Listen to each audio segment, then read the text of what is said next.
The 1915 Çanakkale Bridge had to cross the Dardanelles Strait, one of the most active waterways in Türkiye. Here, ships kept moving through the strait, while engineers planned a crossing above them. Wind, open water, ship traffic, seabed conditions, and seismic risk made every construction step dangerous. So how did engineers build it? Stage by stage. Before any machine entered the water, engineers first studied the route, the distance, and the behavior of the strait. Survey crews measured the shoreline, the waterway, and the future foundation zones. Only after the route was understood did the first heavy equipment arrive on the coast. Temporary roads, cranes, storage zones, and marine logistics areas began to form beside the water. Watch the line, pull it left. Okay, hold it steady right there. Crane coming through, clear the area. Barges and tugboats were prepared because many of the heaviest parts would have to move by sea. The coastal yard became the construction base for the entire bridge. Now the first major foundation structure could begin, the massive concrete caisson. Inside the dry dock, workers assembled dense reinforcement for the caisson foundation. Large formwork panels shaped the concrete body before the pour could begin. Concrete was pumped into the formwork, turning steel reinforcement into a massive foundation unit.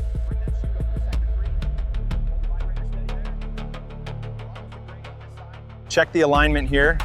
The formwork shifted slightly. It's within tolerance, but note the cold joint on the checklist. Layer by layer, the caisson grew into a structure large enough to support a future tower. Once completed, it had to be prepared for one of the hardest moves of the project.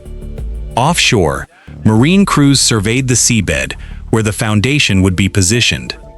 Heavy marine platforms were brought into the strait to begin foundation preparation. Pile driving and seabed work created the support zone for the caisson.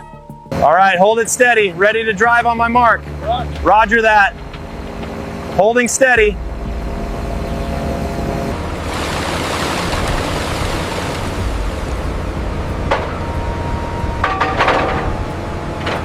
We need to verify the alignment on that next impact. Engineers monitored every measurement because even a small error underwater could affect the tower above. With the seabed prepared, the foundation zone was ready for the caisson to arrive. Before towing, crews checked mooring lines, guide cables, and marine control equipment. The completed caisson slowly left the wet dock and entered the Dardanelles Strait. Pulled by tugboats, the giant foundation unit moved across open water.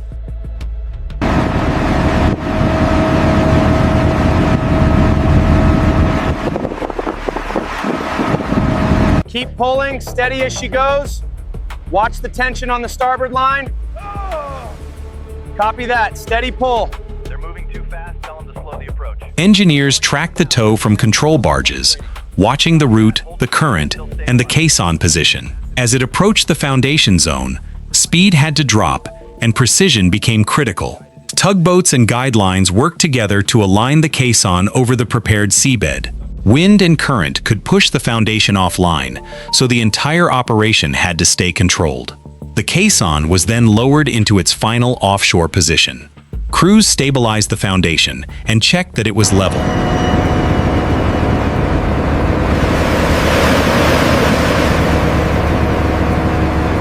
This section here needs retensioning before we sign off.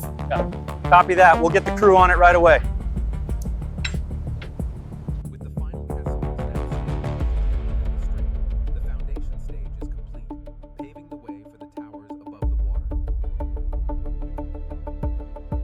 The offshore caisson foundations were complete, but nothing above the water had been built yet. At the same time, engineers had to solve another problem on land: the anchorage. Huge excavation pits were opened near the shoreline to hold the cable forces later. Dense reinforcement filled the anchorage pit, preparing it for a massive concrete pour. Formwork shaped the anchor block that would lock the suspension system into the ground. Concrete was poured in huge volumes to create the mass needed to resist cable tension. Steel anchor frames were installed inside the concrete block for the future main cables. Towards the center. Copy that, watching the level now. Bring it down 5 centimeters. Hold the tension there. Looks aligned on this side.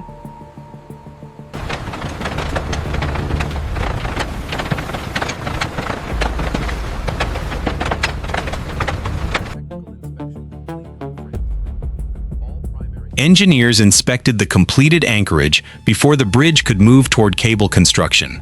The foundations below the water and the anchorages on land were now ready.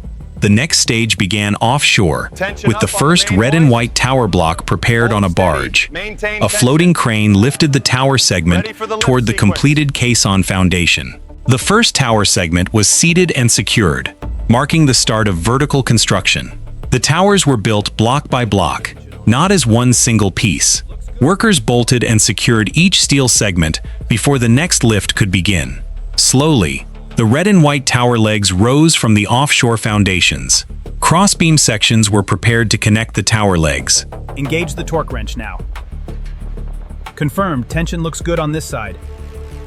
All right, move it over to the next segment.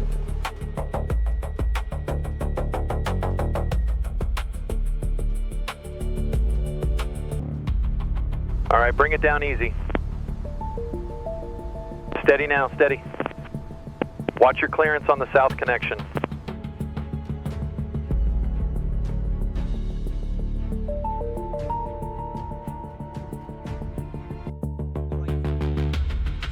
Wind at height made suspended tower blocks difficult to control.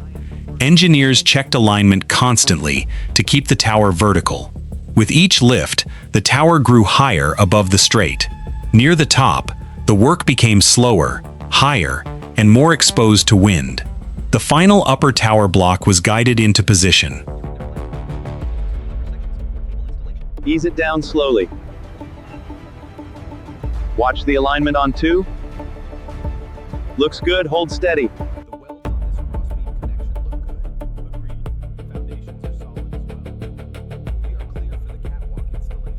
The red and white towers were complete, but the bridge still had no catwalk, no cables, and no deck. With the towers complete, crews needed a temporary path high above the water. The first guide rope was pulled across the empty span. Safety mesh and temporary platforms began to form the catwalk.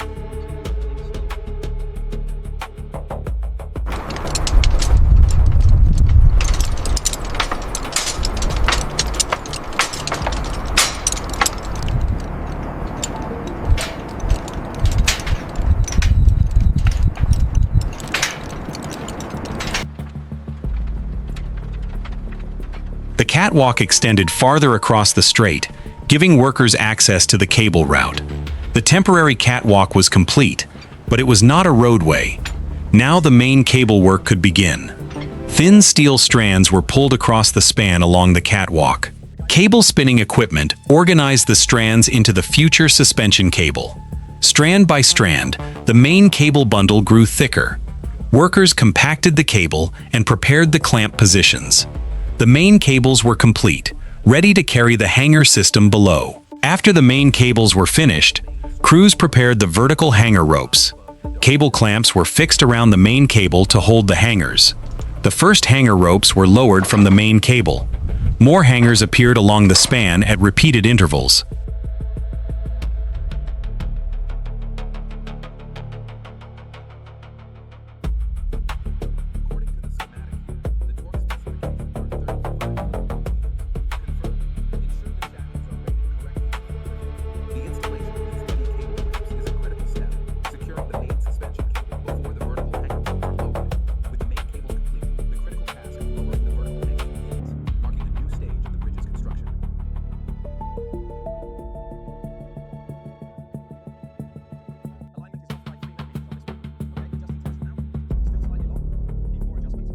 The hanger system was almost complete, hanging above open water with no deck below. The vertical hangers were ready to receive the first steel deck block. Engineers planned the first deck lift from barges below the span. A massive steel deck block waited on the barge under the hanger ropes. The floating crane began lifting the first deck block into the air. The block had to be aligned precisely beneath the vertical hangers. The first steel deck block was connected, but the roadway was still far from complete. The lifting process repeated with the next steel deck block.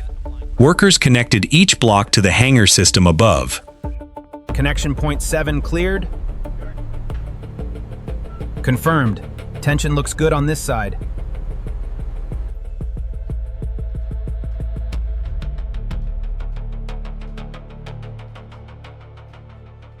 Alignment check complete. Looks good. Connection secure. Ready to proceed. All right, take the tension up slowly on the main hoist. Copy that. Tension coming up now. Steady as she goes.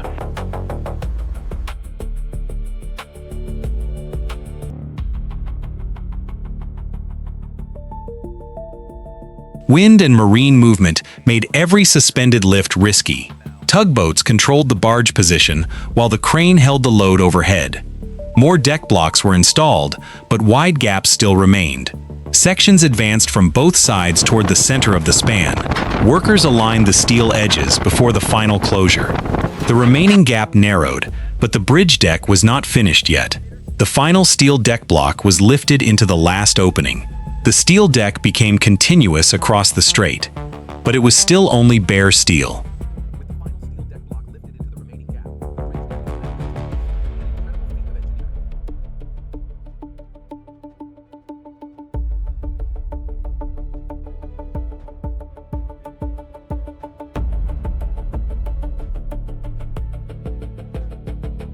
With the deck connected, the bridge still was not ready for traffic. Workers welded the steel deck joints to lock the structure together. Expansion joints were installed so the bridge could move safely under temperature and load. Barriers, drainage, and safety systems were added along the deck. Asphalt paving began, turning the steel deck into a real road surface. Road rollers compacted the asphalt layer across the bridge deck.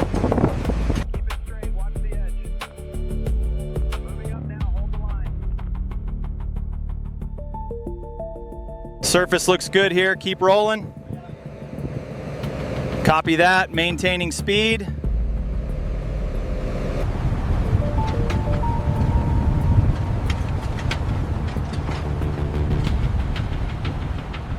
Before opening, engineers prepared the bridge for structural load testing. Heavy test trucks were positioned on the completed deck. Engineers inspected the hangers and cable clamps, while the bridge carried the test load. Expansion joints and the road surface were checked for movement and performance. The load test confirmed that the bridge was ready for its final reveal. After years of staged engineering, the empty strait had become a completed crossing. Vehicles could now move across the Dardanelles instead of waiting for a sea route. Ships still passed below, while traffic moved safely above. From underwater foundations to towers, cables, hangars, and the final road deck, the 1915 Çanakkale Bridge was built one step at a time.